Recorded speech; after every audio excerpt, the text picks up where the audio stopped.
When I first met Lucas, he was nothing more than my husband's colleague. At least that's what I told myself. He worked with Adrian at the firm in the city. One of those glass-walled offices filled with quiet ambition, polished shoes, and people who measured success by how late their lights stayed on. Adrian often mentioned him in passing. Lucas handled that client like a pro, or Lucas never loses his cool. I used to nod politely, barely listening. To me, he was just another name in Adrian's carefully constructed world, the kind where charm was currency and smiles were strategy. That Friday evening changed everything. Adrian insisted on hosting a small dinner for a few of his colleagues. I wasn't thrilled. Playing hostess always felt like slipping into a role I hadn't auditioned for. The poised wife, the perfect smile, the woman who cared about quarterly reports and company gossip. Still, I went through the motions. I set the table with my best china, lit candles that smelled faintly of jasmine, and poured wine into the crystal glasses. I chose a simple black dress, elegant, modest, safe. At least, that was the plan. When the doorbell rang, I wasn't expecting to feel anything.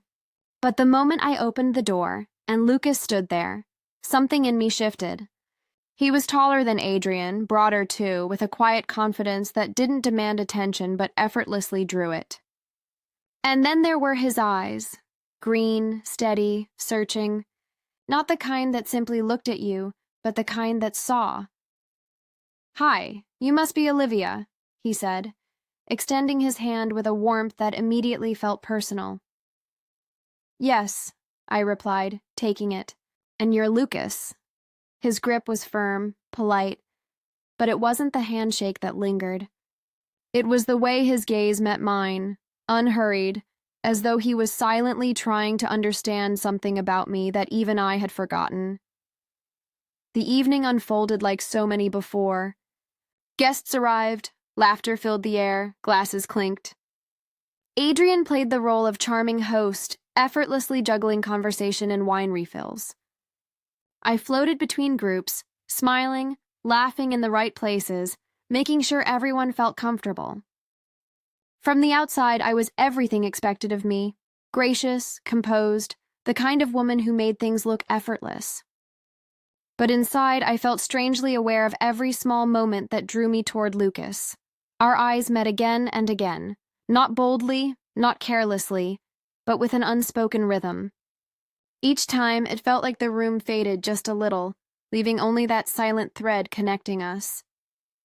When I passed him the wine, his fingers brushed mine, light as air, yet enough to make my pulse quicken. He smiled barely, a hint of amusement in his eyes, like he knew I'd felt it too. I told myself I was imagining it. He was Adrian's colleague, respectful, polite, nothing more. But deep down, I knew that wasn't true. Something quiet, electric, and forbidden was forming in the spaces between our words. By the time dessert was served, the air between us felt charged. No one else noticed, of course. How could they? These things aren't loud. They whisper. They move slowly, deliberately, until they fill the silence between two people who should know better. When the night drew to a close and coats were gathered, Lucas lingered near the door. Adrian was busy saying goodbye to another guest, leaving just the two of us for a fleeting moment.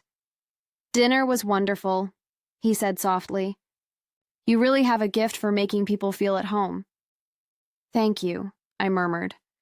My voice sounded different to my own ears, quieter, unsure, almost betraying me. Then it happened. That look, it wasn't bold or deliberate. It was subtle, restrained, yet heavy with everything we hadn't said all evening.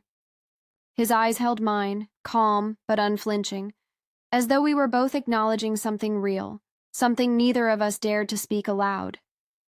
For a heartbeat, the world stilled.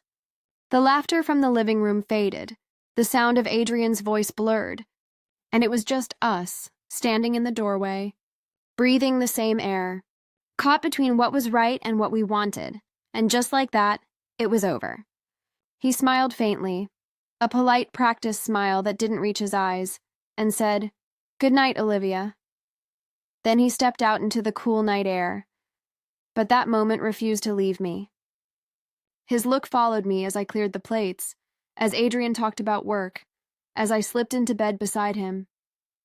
I stared at the ceiling long after the lights went out, feeling something stir that I hadn't felt in years. Something dangerous, intoxicating, impossible to ignore. Because in that single look, I realized what I'd been missing.